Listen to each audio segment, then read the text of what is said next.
విద్యార్థి దశ నుంచే సామాన్య ప్రజల సంక్షేమానికి అలుపెరగని కృషి చేస్తూ అణగారిన వర్గాలు రైతుల శ్రేయస్సే పరమావధిగా ముందుకు సాగుతున్నారు ముప్పవరపు వెంకయ్య నాయుడు గారు. రాజకీయ సామాజిక కార్యకలాపాలలో వారు అందవేసిన చెయ్యి యువతకు స్ఫూర్తి. అలాగే తెలుగు జాతి గళాన్ని దేశ రాజధానిలో ఎలుగెత్తి చాటగల ధీరోదాత్తులు వారు.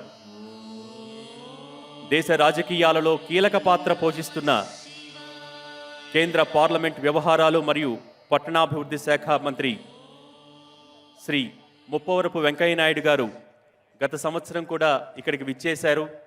మరి ప్రస్తుతం ఒకవైపు పార్లమెంట్ సమావేశాలు, ఇంకోవైపు శాఖాపరమైన ఒత్తిడి ఎంత ఉన్నప్పటికీ కూడా ఈ సంవత్సరం కూడా కోటి దీపోత్సవంలో పాల్గొనాలనే ఒక సత్సంకల్పంతో ఇక్కడికి విచ్చేశారు.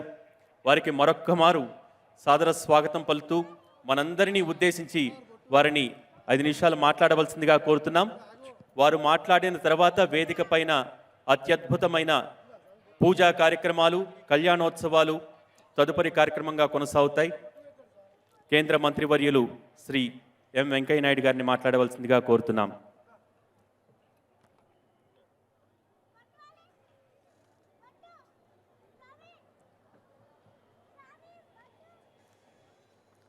దేవతలకు ప్రీతిపరమైన ఈ కార్తీక మాసంలో కోటి దీపాలతో అర్చన నిర్వహించేందుకు నడుం బిగించిన భక్తి టీవీకి, శ్రీ నరేంద్ర చౌదరి గారికి, వారి శ్రీమతి గారికి, ఈ కార్యనిర్వాహక బృందానికి అందరికీ కూడా నా హృదయపూర్వక అభినందన తెలియజేస్తున్నాను. కోటి దీపోత్సవం ఒక ఆధ్యాత్మిక ఉద్యమంలాగా గత కొన్నేళ్లుగా నిర్వహించడం నిజంగా అభినందనీయం. దీపోత్సవంలో జరిగే రుద్రాభిషేకాలు, కోటి అర్చనలు, కళ్యాణ మహోత్సవాలను ప్రజలు ప్రత్యేక అనుభూతితో పొందడంతో పాటు సద్గురువులు అనుగ్రహ భాషల ద్వారా ఆధ్యాత్మిక చైతన్యం కలిగించేలా ఈ కార్యక్రమం రూపుదిద్దడం ముదావహం. మనందరికీ సక్రమమైన మార్గదర్శనాన్ని అందించడం కోసం, మనందరి యొక్క మనసులను పవిత్రం చేయడం కోసం, మనందరినీ సన్మార్గంలో పయనింపజేయడం కోసం మన వేదాల నుంచి, మన పురాణాల నుంచి, మన ఆధ్యాత్మిక గ్రంథాల నుంచి మన పండిత వరేణ్యులు అనేక మంది ఈ కార్యక్రమాల ద్వారా పాల్గొని మనందరినీ కూడా మనోరంజితం చేయడం, మనందరికి కూడా జ్ఞానాన్ని ప్రసాదించడం కూడా చాలా సంతోషం. ఆ కార్యక్రమం చేపడుతున్నందుకు కూడా నేను భక్తి టీవీని అభినందిస్తూ ఉన్నాను. మిత్రులారా, సాధారణ భక్తుల నుంచి పీఠాధిపతి వరకు ఈ కోటి దీపోత్సవంలో పాల్గొనడం చాలా కన్నుల పండుగగా ఉంది. ఇలాంటి పండుగ ఇది చాలా అరుదైన పండుగ. ఈ భాగ్యనగరంలో సాయం సంధ్యా సమయంలో ఈ ఆహ్లాదకర వాతావరణంలో చక్కని పద్ధతులు, సాంప్రదాయాలు, మన కట్టు, మన బొట్టు, మన మాట, మన పాట, మన ఆట, మన భాష, మన యాస, మన గోస దానితో కలిగిన ఈ మహోత్సవం అవుతుందో దీన్ని ఏర్పాటు చేయడం చాలా సంతోషంగా ఉంది. నాకైతే మనసు ఎంత సంతోషంగా ఉందో చెప్పలేను నేను. ఎందుకంటే మిమ్మల్ని అందరినీ చూస్తూ ఉంటే ఇలా వేలాదిగా, లక్షలాదిగా ప్రతిరోజు తరలి వస్తూ ఈ భాగ్యనగరంలో ఈ మహోత్సవ ఆధ్యాత్మిక మహోత్సవ కార్యక్రమంలో పాల్గొన్న అందరికీ కూడా నేను శిరస్సు వంచి నమస్కారాలు తెలియజేస్తున్నాను.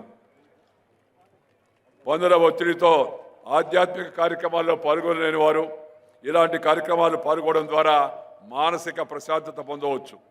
ఇటు నేత్రపర్వంగా జరిగే దీపోత్సవ కార్యక్రమం కూడా మనం అందరం చూసేందుకు అవకాశం ఉంది. దీపం జ్ఞానానికి చిహ్నం. దీపం ఈ నిర్లక్ష్యమన్న చీకటిని పారదోలి మనందరికి కూడా దివ్య జ్యోతిని దీపారాధన చేయడం ద్వారా పొందడం మనకి హిందువుల యొక్క ఆచారం. ఆదికాలం నుంచి, వేదకాలం నుంచి, పుణ్యకాలం నుంచి, పురాణ కాలం నుంచి మన పూర్వీకులు అనుభవించి, రంగరించి, మేళవించి మనకు అందించిన వారసత్వం అవుతుందో ఆ హిందూ సంస్కృతిని, ఆ ధర్మాన్ని, ఆ పరంపరను కాపాడుకోవాల్సిన బాధ్యత మన అందరి మీద ఉందని మీ అందరికీ మనవి చేస్తున్నాను. ప్రపంచ సంస్కృతిలో కల్లా అత్యంత ఉత్కృష్టమైనది, టైం టెస్టెడ్ అని చెప్పి అంటారే, అలాంటి ఉత్కృష్టమైన సంస్కృతి భారతీయ సంస్కృతి, హిందూ సంస్కృతి అని చెప్పిన సందర్భంగా మీ అందరికీ నేను మనవి చేస్తూ ఉన్నాను. ఈ అన్ని పవిత్ర సందర్భాల్లో జ్యోతిని వెలిగించి ప్రారంభించడం మన భారతీయ సాంప్రదాయం ఉంది. ఎందుకంటే దీపకాంతి చీకటిని పారదోలి మనసులోని అజ్ఞానాన్ని, నిర్లక్ష్య ధోరణిని నిర్మూలిస్తుందని మన పెద్దలు మనకు చెప్పారు. అన్ని పవిత్ర సందర్భాల్లో కూడా మన ఆలోచనలకు, చర్యలకు సాక్షిగా జ్యోతి వెలిగిస్తాం. దీపం గృహంలో సానుకూల శక్తిని, పరిసరాలను, వాతావరణాన్ని సృష్టిస్తుంది. అందుకే సాయం సంధ్యా పూట మన ఆడపడుచులు, మన తల్లులు, మన చెల్లెళ్ళు, పెద్దవాళ్ళందరూ కూడా సాయం కాగానే దీపాన్ని వెలిగిస్తారు. అజ్ఞానం నుంచి జ్ఞానాన్ని పొందడం, చీకటి నుంచి వెలుగును పొందడం, మన మనస్సులు పరిశుభ్రం కావడం, మానసిక స్వాంతన ఆస్వాదించడం ఆ దీప యొక్క ఆరాధన యొక్క ముఖ్య ఉద్దేశాన్ని మీ అందరికీ మనం చేస్తున్నాను.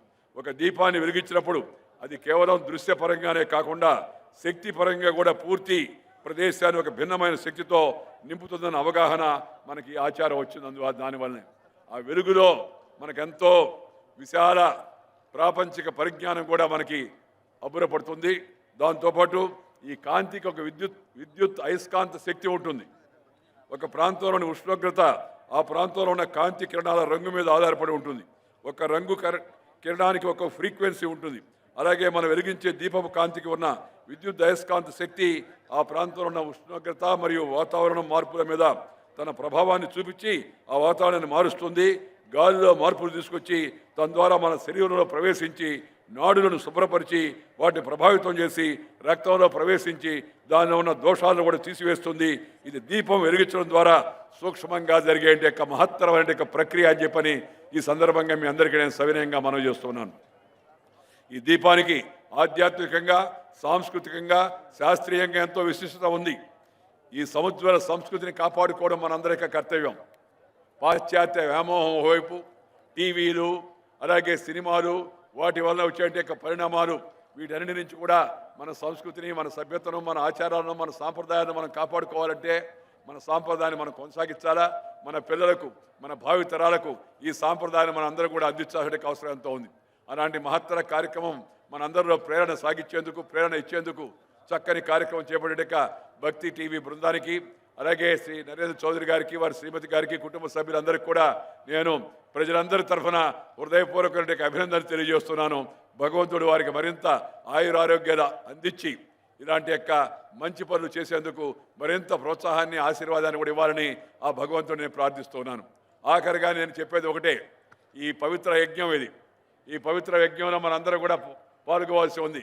ప్రపంచానికి ఒకప్పుడు విశ్వ గురువుగా భారతదేశం నిలబడింది. ప్రపంచానికి అన్ని రకాల శాస్త్రీయ సాంకేతిక పరిజ్ఞానాన్ని అందించడం కూడా భారతదేశం. ప్రపంచానికి ఆధ్యాత్మిక శక్తిని, సంపదను అందించడం కూడా భారతదేశం.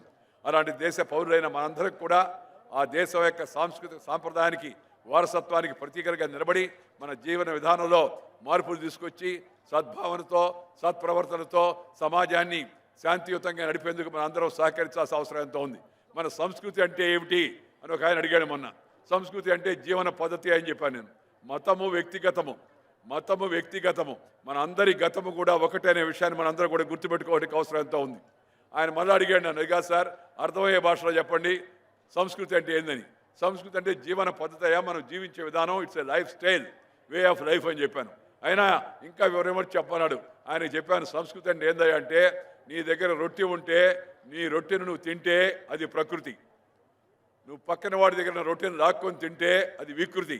నీ రొట్టెను పక్కవాడికి పంచిస్తే అది సంస్కృతి. అదే భారతీయ సంస్కృతి, సాంప్రదాయం, హిందూ సంస్కృతి అని చెప్పడం జరిగింది. అందువల్ల మనం సమాజంలో ఉన్న అన్నార్థులు, సమాజంలో ఉన్న పీడితులు, సమాజంలో ఉండే ఇతర కష్టాల్లో ఉన్న వాళ్ళకి మనం కూడా మన జీవితం నుంచి కొంత సుఖాన్ని వాళ్ళకి అందించాలా. వాళ్ళ మొహంలో సంతోషం నింపగలిగితే అది మనకి మహా సంతోషాన్ని అందిస్తుంది. అలాంటి సంతోషం కలిగించే కార్యక్రమం ఇది, అలాంటి ప్రేరణ కలిగించే కార్యక్రమం ఇది, అలాంటి ఉత్సాహాన్ని, ఊపిని, ఉత్తేజాన్ని ఇచ్చే కార్యక్రమం ఇది. ఇలాంటి కార్యక్రమం ఇక్కడ జరగడం మనందరికీ కూడా చాలా సంతోషదాయకం. దాంట్లో ప్రజలందరూ కూడా ఇంత పెద్ద ఎత్తున, ముఖ్యంగా స్త్రీలు, అలాగే యువతులు, మరి అందరూ కూడా పాల్గొని ఈ కార్యక్రమాన్ని జయప్రదం చేస్తున్నందుకు మీ అందరికీ హృదయపూర్వక శుభాకాంక్షలు తెలియజేస్తూ, ఈరోజు నాకు ఒకవైపు పార్లమెంట్ సమావేశాలు, మరొక వైపు మీ అందరికీ తెలుసు నరేంద్ర మోడీ గారి దేశంలో దీపాన్ని వెలిగించాడు. చీకటి నుంచి ఆ నల్లకాసురులను బకాసురులను అంతమొందించి దేశంలో వెలుగులు నింపాలనే ప్రయత్నం జరుగుతుంది. ఆ ప్రయత్నాన్ని అడ్డుకునే శక్తులు, వ్యక్తులు కూడా కొందరు ప్రయత్నం చేస్తున్నారు. దాన్ని తిరిగి మళ్ళా తిప్పికొట్టాల్సిన అవసరం ఎంతో ఉంది. దేశంలో ఈ చేపట్టిన ఈ దీప ద్వారా ఈ కాంతి, ఈ వెలుతురు, ఈ అభివృద్ధి అందరికి కూడా అందే విధంగా అందరం కలిసికట్టుగా ప్రయత్నం చేసి ఆ మహాయజ్ఞాన్ని విజయవంతం చేయాల్సిన అవసరం ఎంతో ఉందని సందర్భంగా మీ అందరికీ నేను మనవి చేస్తూ, నాకు అవకాశం కల్పించినందుకు శ్రీ నరేంద్ర చౌదరి గారికి, వారి కుటుంబ సభ్యులందరికీ అలాగే భక్తి టీవీ బృందానికి అందరికీ కూడా చాలా అభినందనలు తెలియజేస్తున్నా. ఎందుకంటే వాణిజ్యపరంగా వ్యాపార పరంగా కేవలం ధనార్జనే ఒక లక్ష్యంగా పనిచేస్తున్న ఈ రోజుల్లో మరి ఇవాళ ధర్మం కోసం, సంస్కృతి కోసం, మన పద్ధతుల కోసం, మన సాంప్రదాయాల కోసం టెలివిజన్ ఛానల్ పెట్టడం, దాన్ని నిరాటంకంగా నడపడం, నిరంతర భక్తి కార్యక్రమాలు ప్రసారం చేయడం, తద్వారా మనందరిలో కూడా మంచి ఆలోచన చేయడం అవుతుందో ఇది ఒక మంచి కార్యక్రమం, అద్భుతమైన కార్యక్రమం. అలాంటి అద్భుతమైన కార్యక్రమం చేస్తుండక శ్రీ చౌదరి గారిని మరొకసారి అభినందిస్తూ మీ అందరి దగ్గర సెలవు తీసుకోవడం. నమస్కారం. జై హింద్.